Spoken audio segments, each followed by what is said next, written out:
golf pro Brent Davis's first ever hunt on Georgia's Cumberland Island. William Hovey Smith, 2015.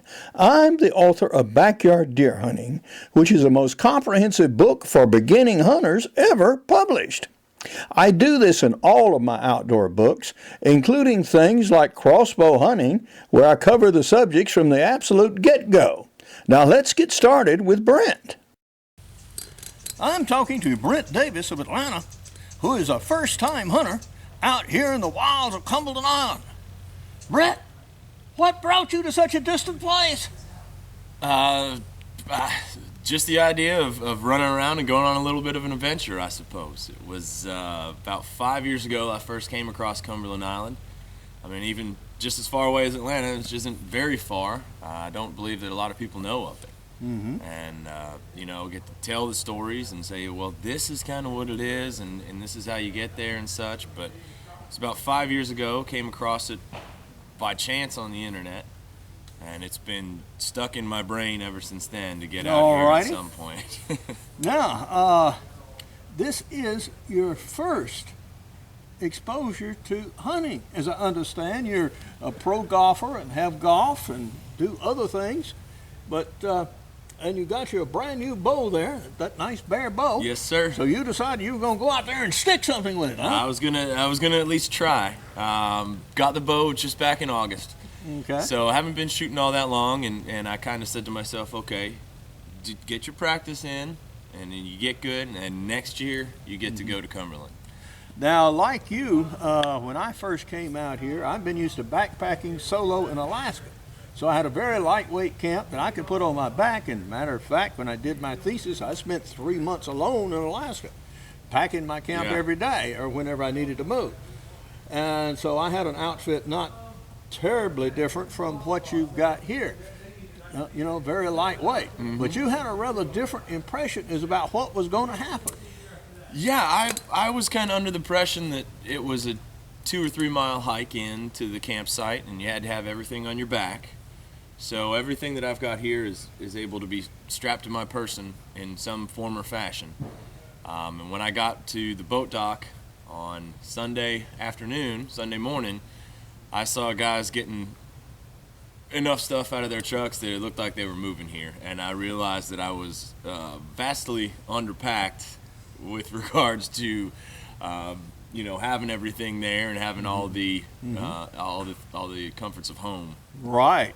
Now, being a young, vigorous guy, and we have more than 35 miles of trails and roads out here, you trumped several of them, did you not? I think I probably got at least half of them in. Okay.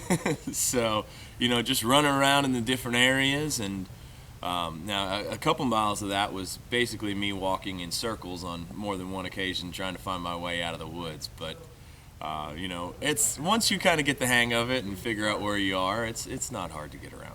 Well, you can get turned around in these woods very easily, particularly at dark. And dark, as you have seen, comes in a hurry these woods. It does. You don't have very much latitude about twilight. I mean, it's all of a sudden the sun you see right at the tree level, and then goes back. You can't see anything.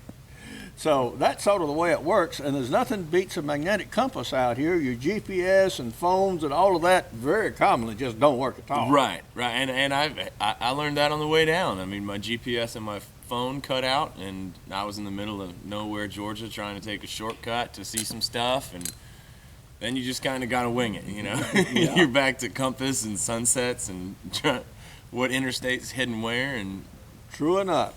Now, when we, unfortunately, the amount of game being taken has been severely reduced in recent years. We used to have 60 or 70 animals in the cooler. Now we're lucky to get 5 or 6.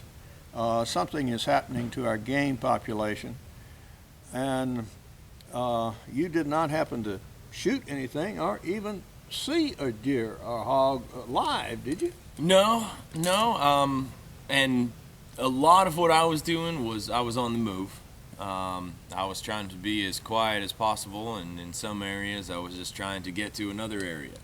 So I was walking a lot, and I think that probably hurt my chances of encountering. Well, it did. It is better to actually pick one area and learn it very well and then stay. Mm-hmm. Maybe spend your first day scouting and locate your place and then find it. But you don't want to tromp all over it and get your scent, all around. You want to, Gotcha. sort of go. Those of us who've been here for years, we of course have our favorite spots where we've probably shot, many animals before. Now, when you got here as a brand new hunter, how was your reception? It was fantastic. Everybody that I've met from day one has been more than helpful, kind of taking me under their wing as the new guy who's trying to figure it out. Plenty of folks that were helping me out with equipment and with knowledge and with sharing food. I was set on Mountain House the last couple nights, and turns out, Dave, a few tents down, took care of me with some pork chops, and I had some ribs and mashed potatoes, and right.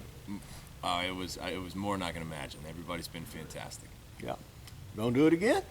Absolutely, I can't wait to do it again. Gonna bring some of your buddies with you next time? I've got the archery hunt and both the primitive weapons hunt in mind next year, and I've got about 12 months now to drive my friends crazy, hearing stories of adventure here on Cumberland Island, and convince them to go ahead and get a bow or grab whatever they can and just get out here. That's the main thing. Well, there are other islands too. Now, one where you will have a high probability of success is Ossabaw Island. That is a draw hunt.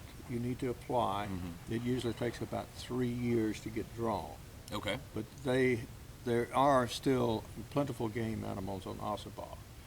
Plus, they actually take you out and assign you a given area, and that is your area for the duration of the hunt, unless you choose to move or swap with somebody. Okay. Yeah, that's been on the list. It was, the whole island hunting thing was something I came across just learning about Cumberland. But Cumberland you can get on any day.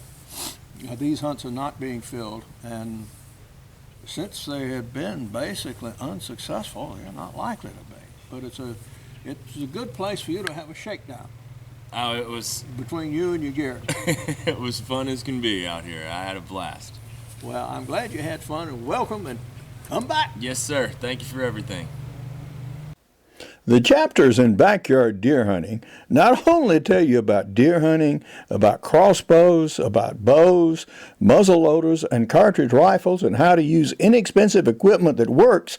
I have it in several formats, including soft cover, and the first about 4 chapters, actually, I have a video about them, and you can see that on YouTube any day.